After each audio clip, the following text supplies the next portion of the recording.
Welcome. We're David and Hillary, and this is our movie POSTview of the movie Valiant One. We also have a movie preview for this on our channel, The David and Hillary Show. That is, if you haven't seen the movie and you don't want spoilers, that's the one you should watch. This is where we talk about all the things we did and didn't like about the movie after we've seen it, and includes all kinds of spoilers. So if you're in the right place, awesome. This is a totally spoiled review. That's right. It's about to be. Yeah. Well, we talked in the preview, Hillary, about how we did overall like the movie, but we felt like if it had been a little longer, it was pretty short, that they could have done more with the character development. Yes. And that was kind of disappointing to us. I think it would have been easier to, we'll revisit a little bit about the reviews and stuff that other people had, but some people liked it, some people didn't. And one of the comments was just that it could have been longer, and they could have spent a little more time helping us get to know the characters better and to like the characters so that we're more invested. So I think it kind of worked, but I agree that if it had been longer, there would have been more of that. And it was pretty short. Yeah, they tried in the very beginning. They're ready to leave on the mission. We meet Brockman. He obviously doesn't give his best effort. He's kind of angry. Stephanie seems to really be responsible and wants to really do a great job. And then there's this civilian who comes in, Josh, I think, right? And a little arrogant, right? And he's like, yeah, we're just going to do this my way. And so we know there's tension, but it felt a little rushed. Like they had to hurry up and tell us who these people were and what they were like. So I would have liked more time on that. Yeah. Yep. I did like the character development on the civilian tech, Josh, who, yes, at the beginning, he seems a little cocky, and even when they land and they're trying to do the mission before it gets so abruptly canceled, he's kind of bossing Brockman around, right? His military counterpart, and so he's kind of a jerk, and then after the crash and they're in the woods, they're trying to figure out how to get to South Korea.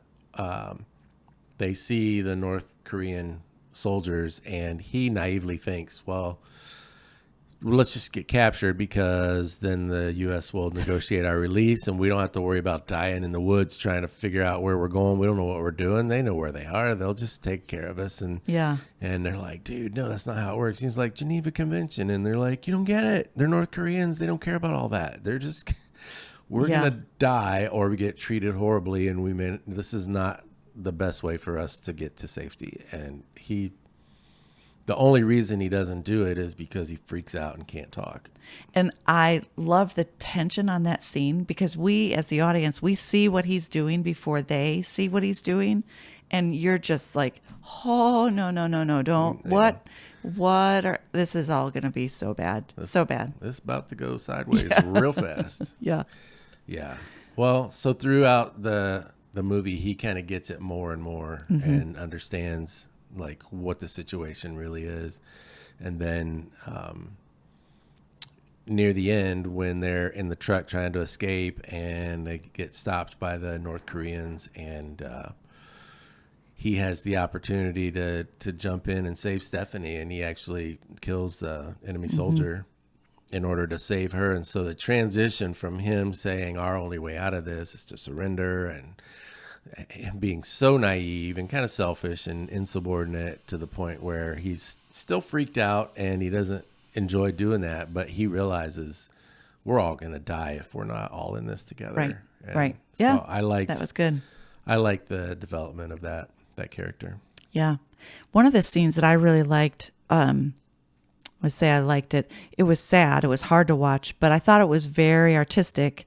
I know online there were some complaints that maybe it was cheesy, but I think what they were trying to show, when the helicopter crashes, the person in charge is pinned between a tree and the wreckage. Yeah. And he knows he's going to die, and he puts Brockman in charge, and he says, give me a grenade.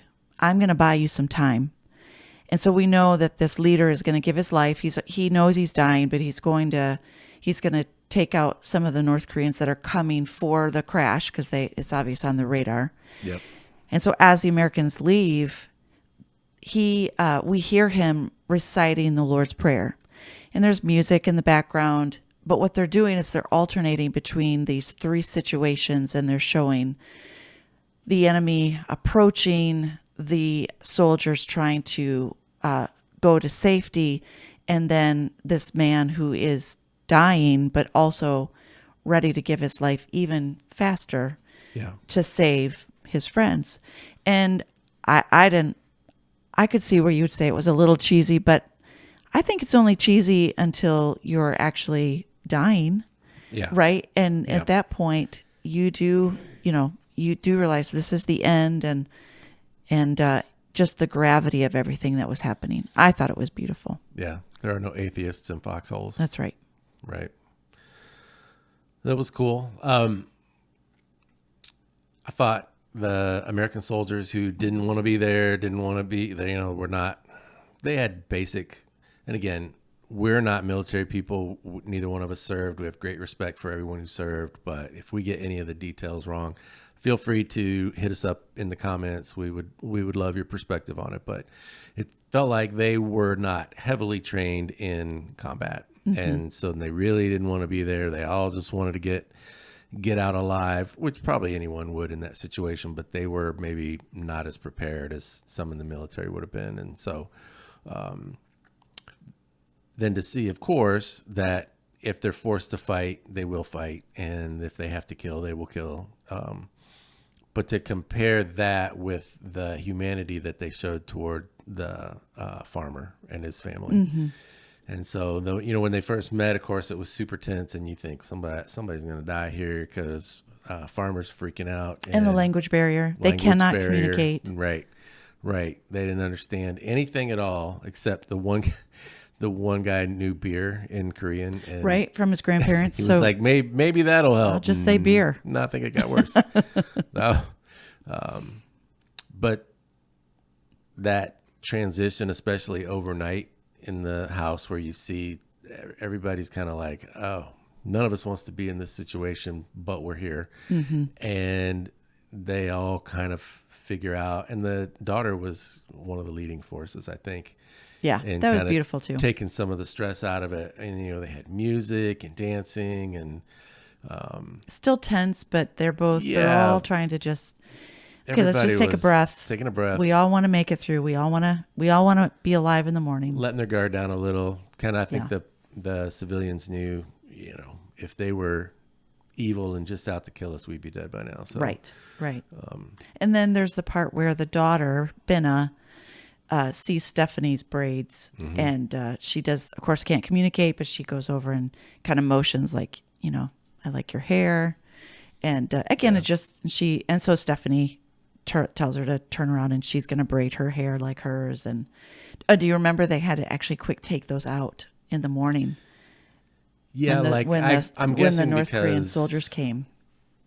Because they knew if they encountered anyone, it would probably not look right. Right. And cause suspicion. Yeah. I thought that was really interesting. It's like, oh, she had to look a certain way. Yeah. So, but yeah, I loved that part. People are people everywhere. Moms are moms. Dads are dads. Yeah. Kids are kids. That's, I loved that part. It was interesting too. We did a little bit of research and found that this story was not based on a true story. Mm-hmm. The writer, the author of the screenplay, knew someone that had kind of a similar story, but it was with soldiers who, who were combat trained and combat specialists, I think. And again, if we're saying the wrong words, but a lot of it was made up. It was kind of like, oh, that's interesting. And then what if this happened? And his source said, oh yeah, that'd be a whole different thing. And so that was kind of the direction that the writer went with it.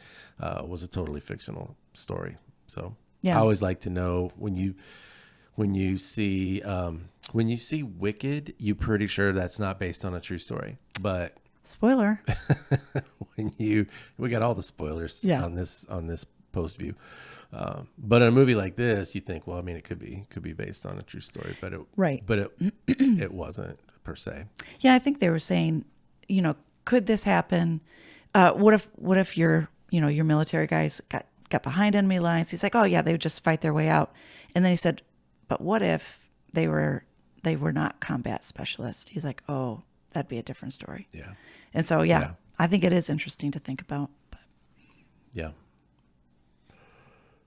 One of the scenes that I didn't like, and again, complete lack of military experience, but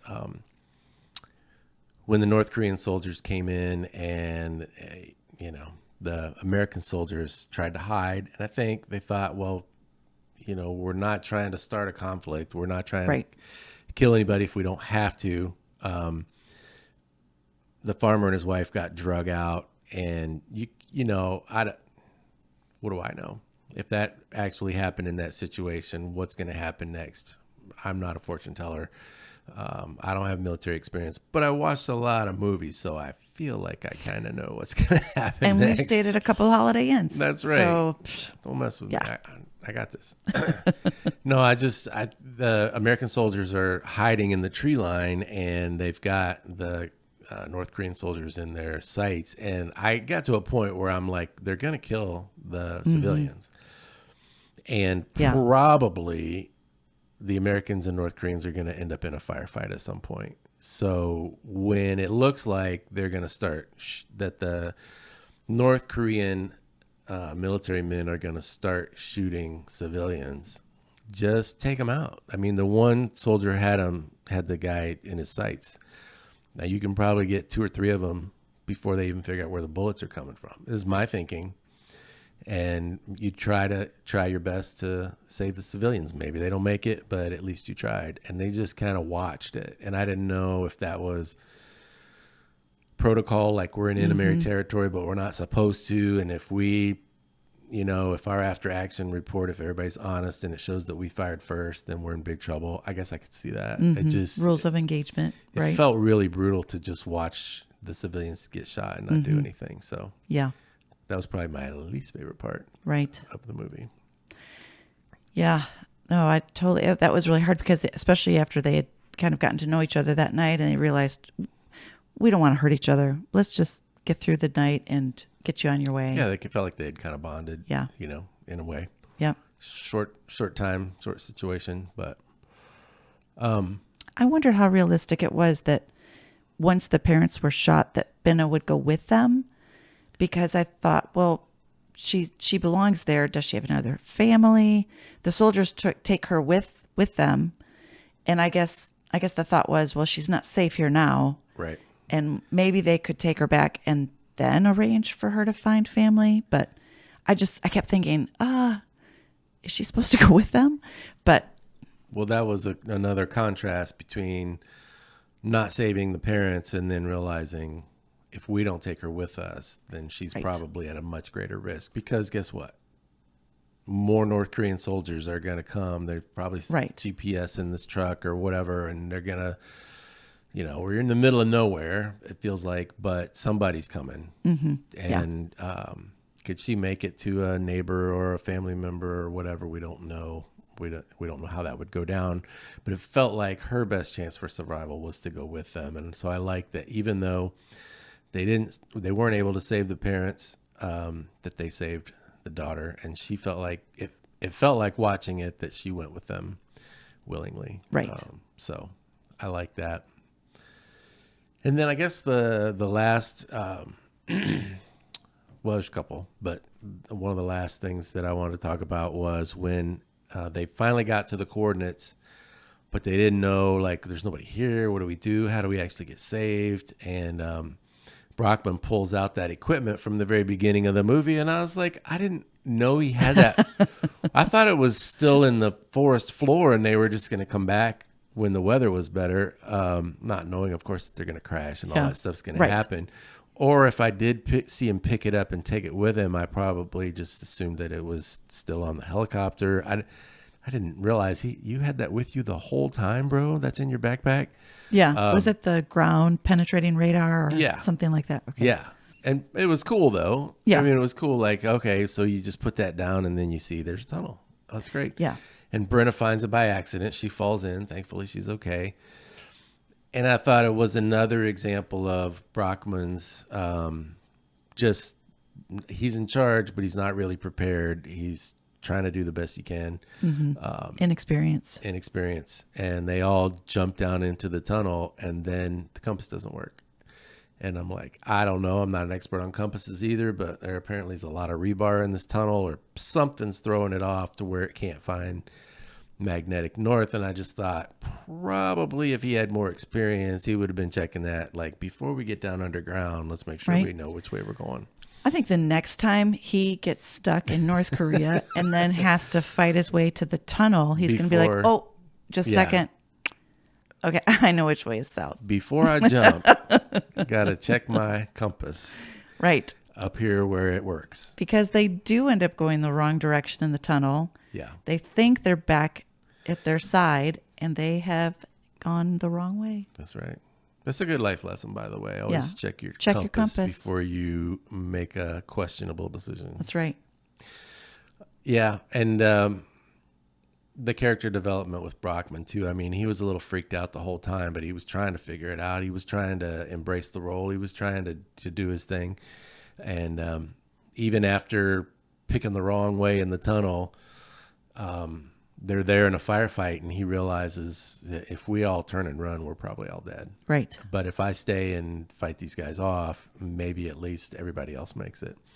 And I honestly don't remember. We tried to do this video soon after the movie, and it's been a couple days, but I don't remember if they showed a flashback to Chris at the helicopter with the grenade, but that's what it made me think of, was like the inspiration for him to say, well, it's my turn to step up. Like, he's not pinned in at a point where he's going to die anyway. Maybe it's not exactly the same thing, of course, but he says, you know, basically, I'm in charge and I got you guys. And I love that. Yeah.